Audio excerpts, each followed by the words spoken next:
Hello बच्चों, कैसे हैं आप सब? I hope you all are fine. बच्चों, आज हम लोग पढ़ने जा रहे हैं Coulomb's law.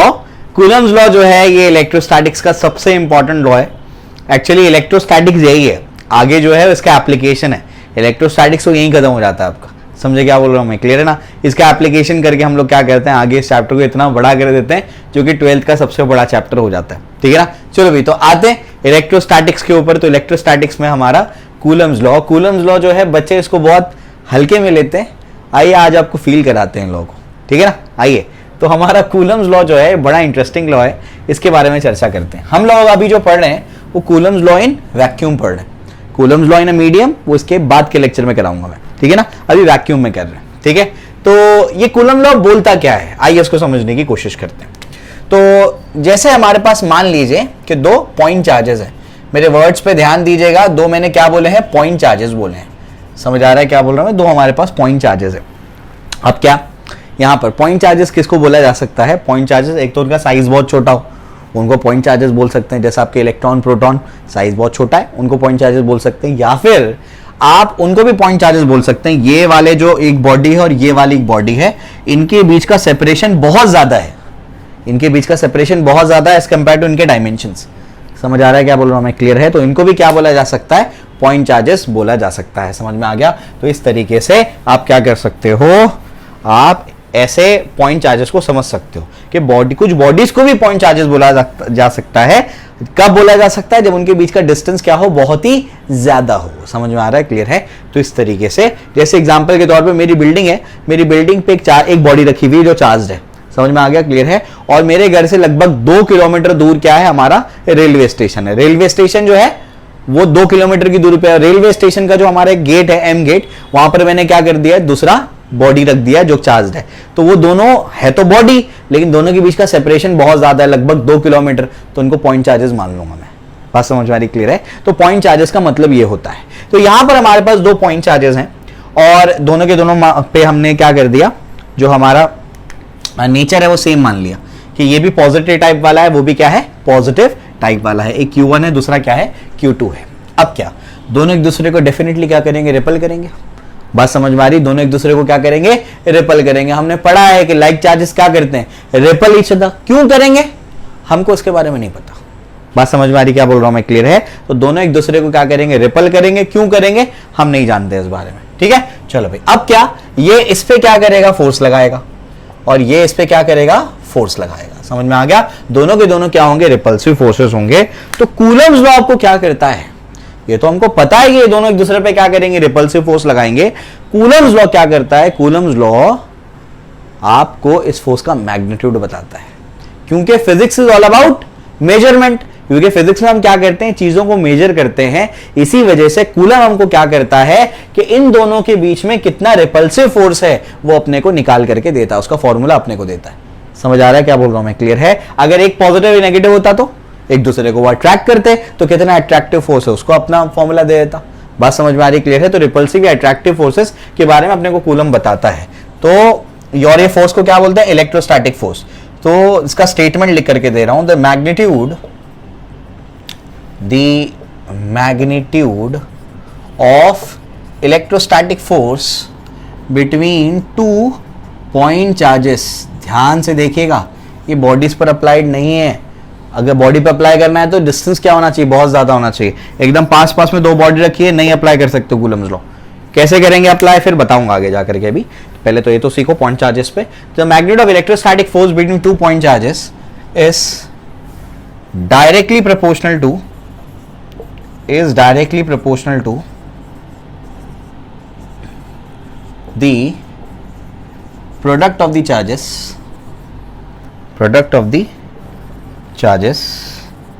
and inversely proportional to the square of the distance between them। ठीक है? तो ये आपसे कहता है कि magnitude of electrostatic force between two point charges directly proportional to the product of the charges and inversely proportional to the square of the distance between them. ध्यान रखिएगा, ये सबके सब अपन कहां बात कर रहे हैं, वैक्यूम में बात कर रहे हैं। आगे जाकर के मैं क्या करूंगा, चार्जेस को उठा करके पानी में डाल दूंगा या केरोसिन में डाल दूंगा या ग्लिसरीन में डाल दूंगा, तो फिर कूलम्स लॉ में थोड़ा सा मॉडिफिकेशन आएगा, थोड़ा सा स्लाइट मॉडिफिकेशन आएगा, वो आगे के लेक्चर्स में बताऊंगा, पहले इसको सीखते हैं भी। तो ये क्या कह रहा है, ये आपसे कह रहा है कि कोई भी एक फोर्स इक्वल एंड अपोजिट होगा, आगे जाके बताऊंगा मैं। जो फोर्स है उसका मैग्नीट्यूड जो है, फोर्स का मैग्नीट्यूड जो है is directly proportional to the product of the charges and inversely proportional to the square of the distance between them. इन दोनों के बीच का डिस्टेंस r मान लिया मैंने। बात समझ में आ रही, क्लियर है? इस प्रोपोर्शनैलिटी को हटाएंगे बच्चों तो क्या आएगा, इस प्रोपोर्शनैलिटी को हटाएंगे तो यहां पर मैं लिख दूंगा k, क्या आ जाएगा ये k। बात समझ में आ रही, क्लियर है? तो इस तरीके से आप लोग याद रखेंगे। ये जो आपका है k, ये क्या है, इसका वैल्यू बताऊंगा अभी मैं क्या है। तो ये आपको क्या मिल गया, आपको दो चार्जेस के बीच में जो अट्रैक्टिव या रिपल्सिव फोर्स है उसका आपको मैग्नीट्यूड मिल गया। बात समझ में आ रही, क्या बोल रहा हूं मैं, क्लियर है? तो इस तरीके से आपको क्या हो जाएगा, ये यहां पर मैग्नीट्यूड मिल जाएगा। क्लियर हो गया? तो याद रखने की वाली बात क्या है इसके अंदर कि ये लगता किस पर है, ये सिर्फ और सिर्फ पॉइंट चार्जेस पर लगता है, बॉडीज पर इसको अप्लाई नहीं कर सकते आप। बॉडी पर अप्लाई करना होगा तो क्या करना पड़ेगा, अभी समझाता हूं। स्टेटमेंट समझ में आया है? अब ये स्टेटमेंट आप लोग लिखेगा अच्छे से, इसके प्रॉपर्ली नोट्स बनाइए। आपको फायदा तभी होगा जब आप खुद के नोट्स बनाएंगे। नोट्स तो मैं शेयर कर देता हूं आपको, लेकिन फायदा तो तभी होने वाला है जब आप खुद के नोट्स बनाएंगे। ठीक है, चलो आ जाओ। तो ये अपने को यहां तक तो बात समझ में आ रही है। अब क्या, आगे बढ़ते हैं। ठीक है, here k is equals to, k का वैल्यू होता है 1/4 पाई एप्सिलॉन नॉट। समझ में आ गया, क्लियर है? इस k को कहते हैं कूलम्स कांस्टेंट। क्या कहते हैं इसको, कूलम्स कांस्टेंट। समझ में आ रहा है क्या बोल रहा हूं मैं, क्लियर है? तो k हमारा क्या है, कूलम्स कांस्टेंट। ये एप्सिलॉन नॉट क्या है, इसको कहते हैं परमिटिविटी ऑफ वैक्यूम या परमिटिविटी ऑफ फ्री स्पेस कह लो उसको, परमिटिविटी ऑफ फ्री स्पेस। समझ में आ गया? इसके बारे में भी थोड़ी सी चर्चा करूंगा, बहुत ज्यादा डिस्कशन नहीं करना है इस पे क्योंकि तुम्हारे सिलेबस के स्कोप के बाहर है, वरना तो पूरा लेक्चर दे सकता हूं मैं एप्सिलॉन नॉट के ऊपर, लेकिन रिक्वायर्ड नहीं है। जो चीज रिक्वायर्ड नहीं है उसमें टाइम वेस्ट करके मतलब नहीं है। तो k का वैल्यू जो होता है वो होता है 9 × 10⁹ न्यूटन मीटर स्क्वायर पर कूलम स्क्वायर। समझ में आ गया, क्लियर है? तो ये आपका k का वैल्यू है, इसको कहते हैं कूलम्स कांस्टेंट। एप्सिलॉन नॉट को क्या कहते हैं, परमिटिविटी ऑफ फ्री स्पेस। समझ में आ गया, क्लियर है? ये परमिटिविटी क्या चीज है, शॉर्ट में अगर मैं बताऊं तो ये आपको बताता है कि कोई मीडियम इलेक्ट्रिक फील्ड से कितना स्ट्रांगली अफेक्ट होता है। जो जितना ज्यादा अफेक्ट हो जाएगा इलेक्ट्रिक फील्ड से, हम कहेंगे उसकी परमिटिविटी उतनी ज्यादा है। समझ में आ गया? बस इतना याद रखना है आपको, और ज्यादा कुछ याद नहीं रखना है इसके बारे में। ठीक है, तो मेजर्स मीडियम का, ये तो फ्री स्पेस का है, हाउ स्ट्रांगली। ठीक है, मीडियम के लिए जो परमिटिविटी ऑफ मीडियम लिखूंगा मैं उसके लिए एक्चुअली ये है, measures how strongly medium is affected by E bar. E bar यानी क्या, इलेक्ट्रिक फील्ड। इलेक्ट्रिक फील्ड से कितना ज्यादा स्ट्रांगली क्या कर सकता है कोई मीडियम अफेक्ट हो सकता है, इसके बारे में बताता है। कोई ज्यादा चर्चा इस पर नहीं करनी है, आपको रिक्वायर्ड ही नहीं है। बात समझ में आ रही, क्लियर है? तो इस तरीके से मैंने आपको समझा दिया ये। तो ऐसे हमारे पास क्या हो गया, ऐसे हमारे पास ये जो है ये सारा मैंने अभी आपको बता दिया। इसमें एप्सिलॉन नॉट का एक वैल्यू है, ये आप डायरेक्ट याद करेंगे तो बेहतर है। k का value 1/4 pi epsilon naught, it is equal to 9 × 10⁹, और एप्सिलॉन नॉट इज 8.85 × 10⁻12। अब उसका ये रेसिप्रोकल है, तो कूलम स्क्वायर पर न्यूटन मीटर स्क्वायर। समझ में आया, क्लियर है? तो ये बहुत ज्यादा इंपॉर्टेंट चीज है, इसको आपको याद रखना है। ठीक है ना? चलो भाई, ये भी अपने को समझ में आ रहा है। अब इसके बाद क्या करना है, इसके बाद मैं आपको वो बताता हूँ। अच्छा, कुछ इंपॉर्टेंट पॉइंट्स बताऊंगा, फिर मैं आपको कुछ ऐसे छुटपुट न्यूमेरिकल कराऊंगा जिससे आपको कूलम्स लॉ एक्चुअली फील होगा कि भाई अच्छा ये इतना इंपॉर्टेंट है क्या, इतना खतरनाक होता है क्या, ये बहुत जबरदस्त चीज आपको बताता है ये। ठीक है, यहां तक तो समझ में आ गया होगा। अब इसमें जो है आगे बढ़ते हैं। आगे क्या है, इसमें एक चीज आपको निकालनी है, आपका असाइनमेंट होगा, एप्सिलॉन नॉट के डायमेंशंस निकालने हैं। One of the most important question है ये। कैसे निकालोगे पता है ना? यहाँ क्या लिखोगे, यहाँ लिखोगे 1/4 पाई एप्सिलॉन नॉट, इसको यहाँ भेजोगे, फोर्स को यहाँ भेजोगे और उसके डायमेंशन निकालोगे। क्यू को कैसे निकालोगे डायमेंशन, आई इंटू टी करके। आर तो डिस्टेंस है, वो आपको पता है। समझ में आया, क्लियर है? तो एप्सिलॉन नॉट के डायमेंशन निकाल करके रखना, वो इंपॉर्टेंट है। समझ में आ गया, क्लियर है? यहाँ से भी डायरेक्ट निकाल सकते हो अगर आपको समझ में आ गया हो तो। ये कूलम का स्क्वायर है divide by newton metre square, बहुत इजीली निकल सकता है यहाँ से, अगर तुम्हारे पास दिमाग है तो निकाल लो। ठीक है, तो एप्सिलॉन नॉट के डायमेंशंस निकाल लेना, बहुत इंपॉर्टेंट क्वेश्चन है, बहुत मर्तबा जेई मेंस में, नीट वगैरह में आया हुआ है ये क्वेश्चन। समझ में आ गया? तो बहुत इंपॉर्टेंट चीज है। ठीक है, अच्छा अभी तो पॉइंट चार्जेस पे तुमको बताया कि कैसे अप्लाई करते हैं, कैसे फोर्स निकालते हैं उनके बीच में, अट्रैक्टिव या रिपल्सिव। अब अगर बॉडीज अगर होंगी हमारे पास, ऐसे अगर बॉडीज हैं, इस पे चार्जेस है हमारे पास, ऐसे चार्जेस है सरफेस पे, चार्जेस सरफेस पे होते हैं, याद रखना। तो अगर हमारे पास क्या है, बॉडी है और ऐसा सरफेस पे क्या है, चार्जेस है, 3D है ना ये, तो ऐसे सरफेस पे क्या है, चार्जेस है, उसके पीछे ऐसे क्या है, चार्जेस है, सरफेस पे चार्जेस है। अब ये एक बॉडी है और ये एक बॉडी है, दोनों के बीच में डिस्टेंस तो ज्यादा है नहीं। अब इनको पॉइंट चार्जेस तो मान नहीं सकते, तो पॉइंट चार्जेस मान नहीं सकते तो क्या होगा, जब पॉइंट चार्जेस नहीं मान सकते तो इनको पे कूलम्स लॉ तो नहीं लगा सकते। अब कूलम्स लॉ लगाने के लिए क्या करना पड़ेगा, अब कूलम्स लॉ लगाने के लिए क्या करते हैं, इसके छोटे छोटे टुकड़े कर लेते हैं।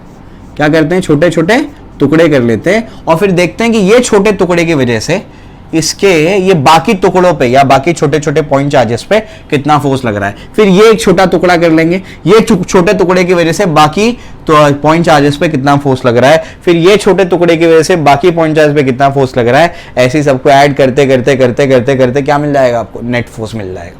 बात समझ में आ रही क्या बोल रहा हूं मैं, क्लियर है। ऐसे ऐड करने के लिए क्या लगाना पड़ेगा, इंटीग्रेशन। एक्चुअली लगाना तो पड़ेगा आपको समेशन, क्यों, डिस्क्रीट नेचर है। डिस्क्रीट नेचर का मतलब बीच बीच में गैप है ना, बीच बीच में क्या है, गैप है, तो डिस्क्रीट नेचर है तो समेशन लगाओ। लेकिन हम इंटीग्रेशन से सॉल्व करते हैं उसको। इंटीग्रेशन लगाने के लिए बॉडी कैसी चाहिए, कंटिन्यूस चाहिए। हर एक पॉइंट पे चार्ज थोड़ी है, यहां चार्ज है, यहां चार्ज है, यहां चार्ज है, बीच में कुछ ना कुछ तो जगह खाली है ना। इसका मतलब ये कैसा सिस्टम है, डिस्क्रीट सिस्टम है। समझ में आ रहा है क्या बोल रहा हूं मैं, क्लियर है। तो ये डिस्क्रीट सिस्टम है, लेकिन हम इंटीग्रेशन लगा देते हैं। इंटीग्रेशन तो कंटिन्यूस बॉडी पे लगता है। तो एक चीज को समझो, ये इतने सारे चार्जेस हैं कि हम मान लेते हैं कि सिस्टम कंटिन्यूस है। कंटिन्यूस सिस्टम जैसे हमारी बॉडी, ये कंटिन्यूस सिस्टम, क्या बीच बीच में गैप है, नहीं ना, बिल्कुल कंटिन्यूस है। तो हम मान लेते हैं कि ये क्या है, कंटिन्यूस है, क्योंकि बहुत सारे चार्जेस है, जबकि चार्जेस के बीच में कुछ ना कुछ गैप है। एग्जांपल देता हूं मैं, हम कभी कभी कहां पर अप्रोक्सीमेशन लेते हैं, समझाता हूं मैं। आप जब सांस लेते हैं तो आप बेसिकली क्या कर रहे हो, एयर को इनहेल कर रहे हो। एयर क्या कर रहे हो, इनहेल कर रहे हो। एयर तो गैस है ना, ऐसा 1 2 4 पार्टिकल 5 पार्टिकल ऐसा तो नहीं करते हो तुम।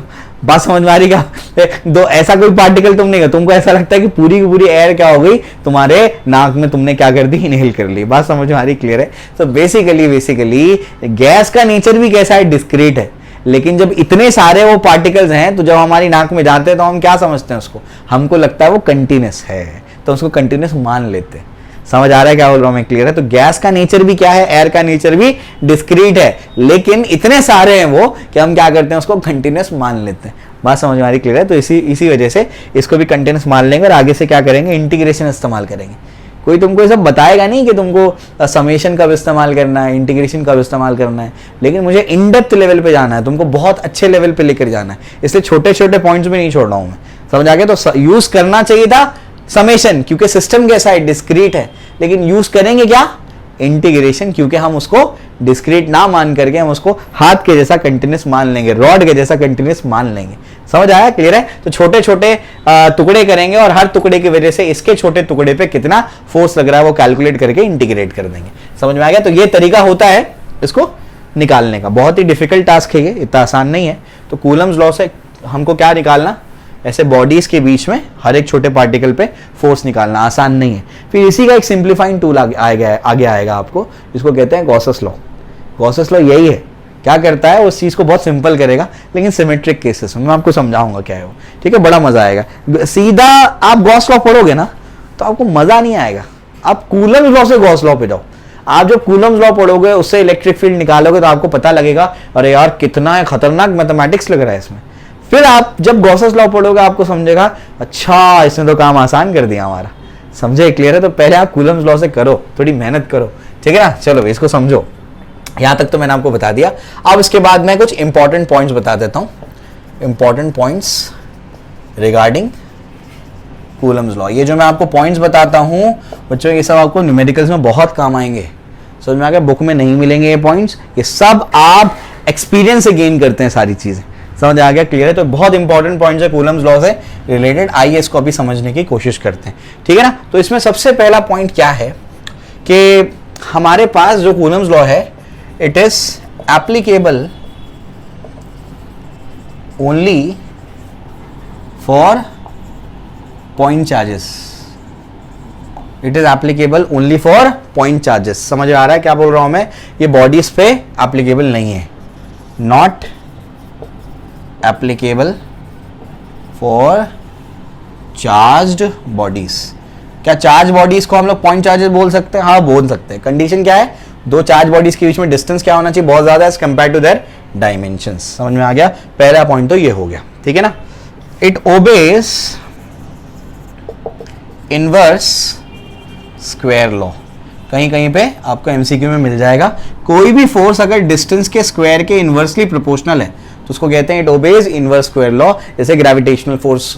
बस समझ में आ रही क्या बोल रहा हूं मैं? क्लियर है? तो याद रखेंगे आप लोग कि जैसे जैसे आप डिस्टेंस को बढ़ाते जाएंगे, फोर्स जो जैसे ऐसे डिस्टेंस बढ़ेगा तो फोर्स उसके स्क्वायर के हिसाब से बढ़ेगा, स्क्वायर के इनवर्सली। मैं समझाता हूं मतलब क्या है।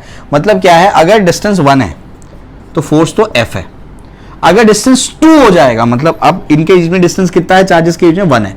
अब डिस्टेंस को क्या कर दो तुम? डिस्टेंस को यहां पर 2 पुट करो। डिस्टेंस क्या कर दो? 2 पुट करो। अगर मैं डिस्टेंस को यहां पर 2 कर देता हूं तो फोर्स जो है ना 1/2 का स्क्वायर मतलब 4, फोर्स 4 गुना कम हो जाएगा उससे।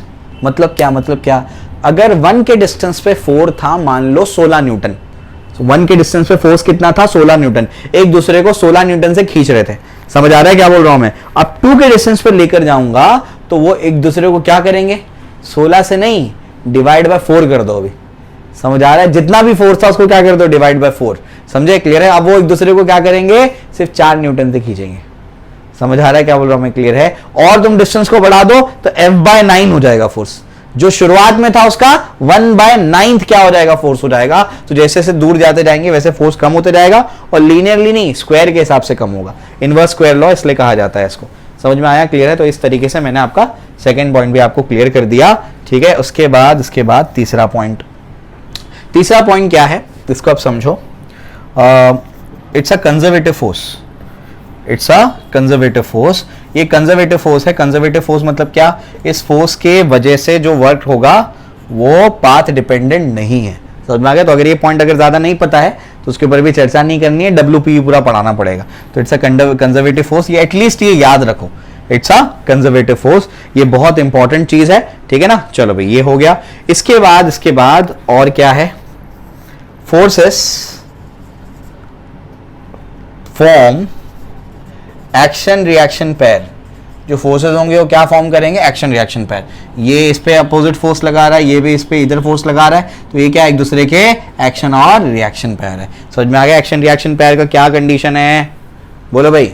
सेम लाइन पे लगेंगे और अलग अलग बॉडी पे लगेंगे, और बोलो एक्शन रिएक्शन पेयर में क्या क्या कंडीशन है? सेम लाइन पे लगेंगे, अलग अलग बॉडी पे लगेंगे, साइमल्टेनियस लगेंगे, और साथ साथ में इक्वल एंड अपोजिट लगेंगे। नहीं पता है तो जब एनएलएम पढ़ाऊंगा तो पढ़ना उसको, ठीक है। चलो भाई, ये भी हो गया, ये भी तुमको बता दिया। उसके बाद एक बहुत अहम पॉइंट है जो आपको कंफ्यूज करेगा, वो बताता हूँ। आओ, 5th वाला जो पॉइंट है इसका, ये इसका आखिरी पॉइंट होगा, फिर न्यूमेरिकल कराऊंगा छोटे छोटे। इसके बाद कॉन्सेप्ट एप्लीकेशन वाली एक्सरसाइज जो है वो हम लोग आगे के लेक्चर्स में कवर करेंगे, ठीक है।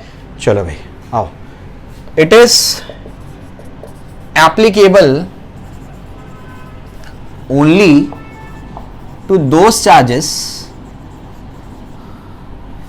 which are at rest with respect to each other। जो एक दूसरे के हिसाब से रेस्ट पर है, ये उन्हीं पे एप्लीकेबल है। क्या मतलब? पहला केस, ये दोनों चार्जेस रेस्ट पर ही हैं, तो इसके हिसाब से ये रेस्ट पर है, उसके हिसाब से वो रेस्ट पर है। समझ में आ गया? ये रेस्ट पर है, ये भी क्या है? रेस्ट पर है। समझ में आ गया? क्लियर है? दूसरा केस, इस पे एप्लीकेबल है, अप्लाई हो जाएगा। ये और ये दोनों के दोनों क्या कर रहे हैं? दोनों के दोनों v स्पीड से आगे चल रहे हैं। दोनों की स्पीड सेम है तो रिलेटिव स्पीड 0 हो गई, तो इसके हिसाब से ये भी रेस्ट होगा, इसके हिसाब से ये रेस्ट पर होगा। बस समझ में आ रही है? तो यहां पर भी क्या है? एप्लीकेबल है। दोनों के दोनों उल्टे डायरेक्शन में क्या कर रहे हैं? सेम स्पीड से जा रहे हैं। समझ आ रहा है क्या बोल रहा हूं मैं? क्लियर है? समझ में आ गया? यहां पर भी क्या एप्लीकेबल है? दोनों के दोनों ऊपर जा रहे हैं, सेम स्पीड से जा रहे हैं। यहां पर भी क्या एप्लीकेबल है? क्योंकि इसके हिसाब से ये रेस्ट पे होगा, इसके हिसाब से ये रेस्ट पे होगा।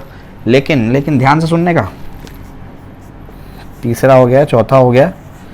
अब ये तो बच्चों को समझा दिया जाता है। अब अगर ये रेस्ट पर है, ये रेस्ट पर है और ये महाशय मूव कर रहे हैं, समझ में आ गया? तो आप कुछ ऐसे प्रॉब्लम्स देखेंगे जिसमें इस पे भी अप्लाई कर देगा, क्योंकि इस पे अप्लाई नहीं होना चाहिए, नहीं होना चाहिए ना। क्यों? इसकी ये रेस्ट पर है, वो मूव कर रहा है, तो इसके हिसाब से ये पीछे जा रहा है, उसके हिसाब से वो आगे जा रहा है। समझ आ गया? तो ये तो रिलेटिव मोशन है इनके बीच में। इसका मतलब क्या हुआ, यहां पर अप्लाई नहीं होना चाहिए। तो इस चीज का आपको ध्यान रखना है। क्या ध्यान रखना है आपको कि यहां पर जो है आपका, यहां पर ये जो स्पीड है ये v is very very very less than c। c यानी क्या, स्पीड ऑफ लाइट। वो स्पीड ऑफ लाइट से बहुत ही कम है।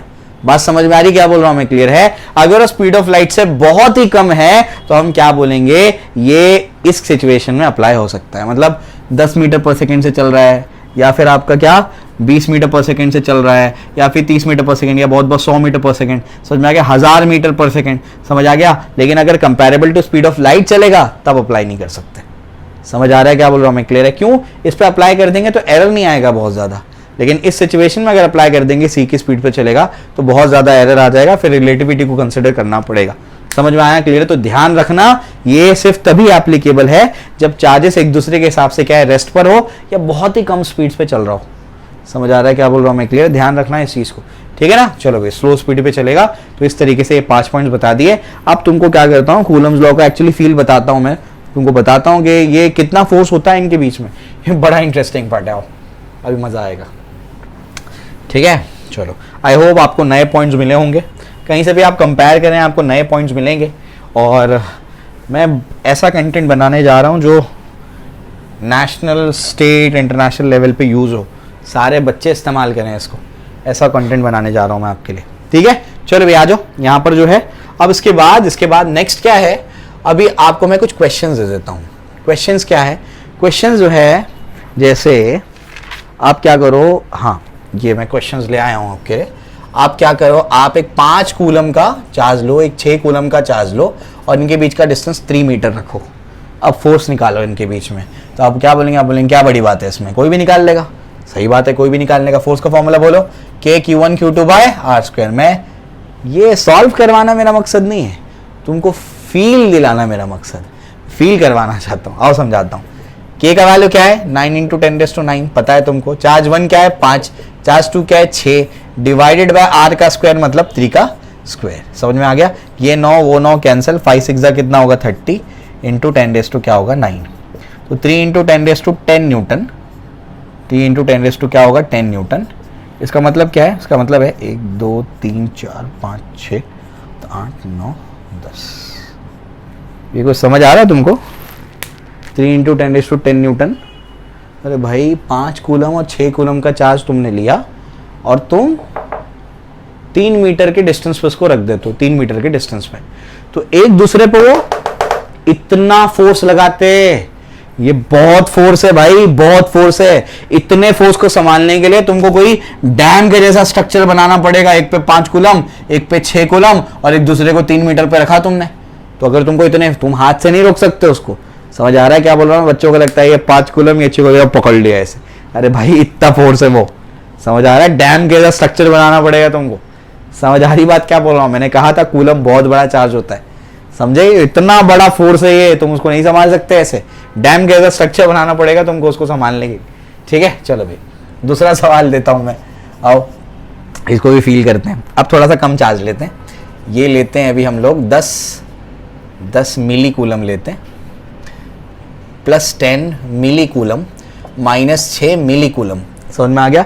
इनको रखते हैं 5 मीटर के डिस्टेंस पे। कितने पे रखते हैं? 5 मीटर के डिस्टेंस पे। और अभी फोर्स कैलकुलेट करते हैं। तो कैसे फोर्स कैलकुलेट करेंगे? तो क्या होगा आपको पता है फॉर्मूला क्या है, K Q1 Q2 by R square. 9 × 10⁻9 into K क्या है 10 मिली कूलम है ये, 10 × 10⁻³ मल्टीप्लाइड है, मिली का मतलब 10⁻³ मैग्नीट्यूड ले रहा हूं मैं तो सिर्फ उसको माइनस ले लूंगा मैं। 6 × 10⁻³ डिवाइड बाय डिस्टेंस का स्क्वायर यानी क्या हो जाएगा 25 हो जाएगा। समझ में आ गया? क्लियर है? तो आइए कैलकुलेट करते हैं इसको। क्या आएगा बताइए, जल्दी से बताइए क्या होने वाला है। तो अगर इसको कैलकुलेट करें हम लोग तो हमारे पास क्या होगा, 5 5 25 और 5 2 क्या होगा 10 हो जाएगा, ठीक है ना? उसके बाद क्या यहाँ पर क्या होगा, यहाँ पर और क्या होगा देखो जरा समझो। ये 9 2 कितना हो जाएगा 18 और ये 6, 18 × 6 मल्टीप्लाइड बाय क्या हो जाएगा, यहाँ पर हमारे पास हो जाएगा 9 10⁻⁴ कितना हो जाएगा बताओ, ये हो जाएगा 10⁻9 और ये क्या हो जाएगा -6, तो 10⁻3 बन जाएगा। समझ में आया? क्लियर है? डिवाइड बाय क्या हो जाएगा 5 हो जाएगा। समझ में आता है? क्लियर है? इसके बाद क्या हो जाएगा 5 1 ये लगभग 5 1 तो 18 × 10⁻3 लगभग मैंने काटा उसको तो इतना अप्रॉक्सीमेटली आ जाएगा, 18,000 न्यूटन है। 18,000 न्यूटन तुमको समझ रहा है क्या चीज़ है 18,000 न्यूटन? तुमको समझाता हूँ मैं 18,000 न्यूटन क्या है। एक आदमी का मास जो है वो 100 किलो है, मान लो। कितना है? 100 किलो। वेट क्या होता है? वेट होता है mg, m 100, g 10, कितना होगा? 1000 न्यूटन हो जाएगा, तो वेट 1000 न्यूटन हो गया। तो अगर एक आदमी 100 किलो मास का है, 100 किलो का है और उसका वेट निकाला है तो 1000, मतलब तुम 100 किलो के आदमी को उठा तो पाओगे नहीं। इमेजिन करो कि तुमने क्या कर दिया, 100 किलो के आदमी को उठा दिया। अब 100 किलो का आदमी उठाने पे तुम्हारे हाथ पे जो फोर्स लगने वाला है ना, उतना फोर्स एक आदमी को उठाने पे, उसका वेट कितना हो रहा है? उसका 100 किलो के आदमी का 1000 न्यूटन वेट हो रहा है। ऐसे 18 आदमी तुमको उठाने। समझ आ रहा है क्या बोल रहा हूं मैं? तो 100 किलो, उसके ऊपर 100 किलो, उसके ऊपर 100 किलो, ऐसे 18 आदमी तुमने क्या कर दिए? उठा लिए।